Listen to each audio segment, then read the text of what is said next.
I'm going to give you a mini lesson on the brain so that you can understand your children just a little bit more and how you can really help them when they're struggling by understanding what's happening in their brains. It turns out humans have 3 brains. 2 that are really ancient and 1 that's newer.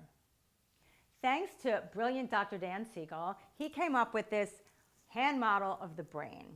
So we have our brain stem, which all reptiles have, and it's right back here, and it's 300 million years old. It's responsible for all of our main systems, for our digestive system and our circulatory system, for our nervous system, and on. This is our limbic system, our middle brain, and all mammals have this. And this is 200 million years old. 300 million, 200 million, this is where humans go whenever we're having any really big feelings, any kind of big feeling, we're here. This is our cortex. This is our prefrontal cortex right here. Oh, and by the way, the limbic system's right in the middle. So right here, this is the human brain. And this is only 200,000 years old. 300 million reptiles and all of our systems, 200 million mammals and our big emotions. This 200,000, it's a baby. And what it's responsible for is our problem solving, our rational thinking, language, and much, much more. But it also requires a lot of oxygen and uses up a lot of resources. This uses very little resources and just a little bit of oxygen. So why is all this important? Well, when you think about your children and they are upset, I don't want to go, or oh, any kind of big feeling, no, right? Where are they in their brain? What's happening? They are in their limbic system. Brain stem's always operating. If it doesn't, we're dead. Always operating. They're in their limbic system, their emotional brain. And this, our logical thinking brain, Dan Siegel says we flipped our lids. I say we're offline, right? Either one. We flipped our lids. So our logic is not online. So when our child is really upset and we're talking logically, which is really what we've been taught in this country to do when anyone's upset, is tell them why they should calm down, or tell them why it's not a problem, or tell them why it's going to be okay. Except it's kind of like that Charlie Brown, wah, wah, wah, wah, because this is offline. They cannot hear our language and our words. So it doesn't matter how terrific what we're saying is. It doesn't matter how well thought out, how well planned.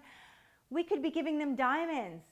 It's not going in because we're offline. Our logic is offline. So what then does work when a child is really upset? You want to speak to their emotional brain because that's what's online. That's what's working. How do you do that? You pay attention. You calm your body first off. You think of this as an opportunity that you can really connect and really help them with upset in the future, which is going to suit them really well. And you start to match their tone and their expression. So if they're like this, you want to kind of do some of this. And if you're not that expressive, it's okay. You can kind of go, I know. You want to match, again, their tone and their expression. So when you do that, you'll see it. And parents talk to me about this all the time, and they're like, I could tell. I felt it. It feels so much better when your child's really upset and they're feeling helped by you. they're feeling connected. You will feel it in your body. You'll feel better. And again, we're not solving anything. We're not fixing it.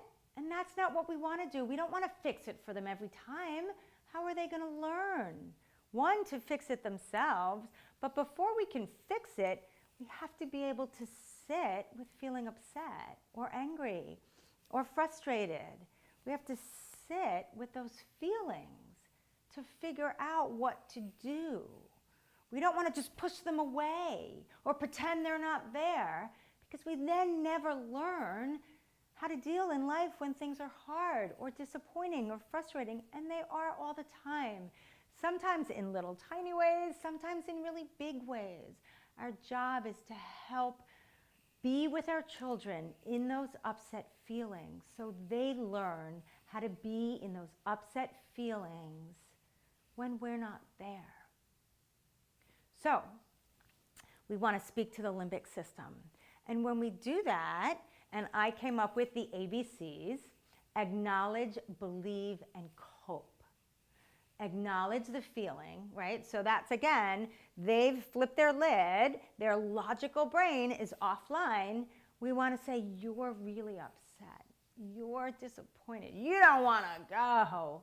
We want to acknowledge the feeling. That's speaking. That's how you speak to the emotional brain. And then you believe the feeling. It doesn't mean you agree. You could totally disagree. You could think that they're being ridiculous. But it's how they're feeling in the moment. And maybe it's really not ridiculous for a 4-year-old. Or it's really not ridiculous to someone who just had a terrible day at school. Or who did terrible on their math quiz and they're feeling awful and irritable and angry. Or maybe it's their brother or sister's birthday and they're getting all the attention, and so they're just really feeling extra upset. So we want to believe what they're feeling and acknowledge it. So acknowledge, believe, I know it's your brother's birthday and everyone's all about him and all about him and all about him, and you're 5. Ugh, and 5-year-olds can't hold on to that your birthday's in 2 months, or that you just had your birthday a month ago. You're 5, I know, this feels so unfair. Maybe it's just going to be a stinky day. Maybe with just a few parts of fun, but mostly stinky. Ugh, yeah, sometimes it's not about us. I know. That's believing. And then it's cope. So, right, I'm going back to the limbic system. It's all in the emotions. Cope now is going to start to bring this back online. So we say, oh, so what do we do? Because everyone's going to bring in presents and everyone's going to be all excited and it's going to be Joey, Joey, Joey, Joey, Joey, Joey. And it's not going to be about Sean today. I'm sorry. I know it. Come here. And as you get to hear me more and more, you see I always go back to that physical connection. Safe, loving affection calms our nervous system. We are designed so beautifully so that oxytocin, dopamine, serotonin, so many more feel-good hormones take place and cascade through us and calm our stress and our anxiety and help us feel this sense of belonging and trust and a sense that it's gonna be okay. Logic doesn't do that. It doesn't. It just doesn't. The affection, our matching in our voice and our tone and our facial expressions and really listening, that calms a nervous system and it makes someone feel hopeful and connected and loved. And then we can calm down and start to cope. So what should we do? Yeah, so should I give you extra hugs today? Because it's really going to be all about Joey. Should we talk about your birthday and what's going to happen? Would you like me to show you pictures from your birthday? No, actually, I don't think that's going to help. And I like to even do that while it's happening, right? Because we're going to say things and then you kind of think in the shoes of your child, right? Believe, and be in that moment, if you can, that thought of your child. Yeah, looking at the pictures isn't going to help. All right, what else? And I'm thinking out loud, and I'm teaching them in real time how to think something through and think about how it makes us feel and stick with it or add to it or not or change it. Should I check in with you a whole bunch of times? Do you want to have some special time tomorrow? Because it's going to be hard today. What should we do? What would you like that special time to be? And so we're coping, ABC.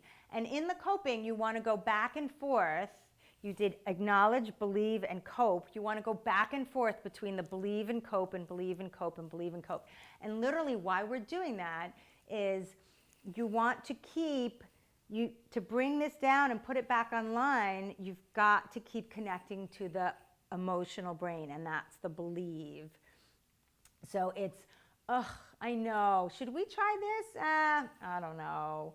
What about if we do this? How does that feel? We stay with the emotion. The second you go to, okay, it's okay, you're going to lose them, and they're going to flip their lids again, or they're going to go offline.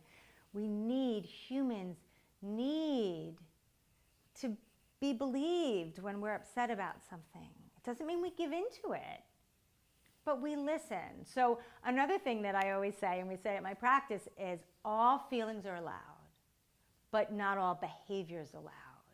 But all feelings are allowed. We can feel really angry. We can get furious sometimes.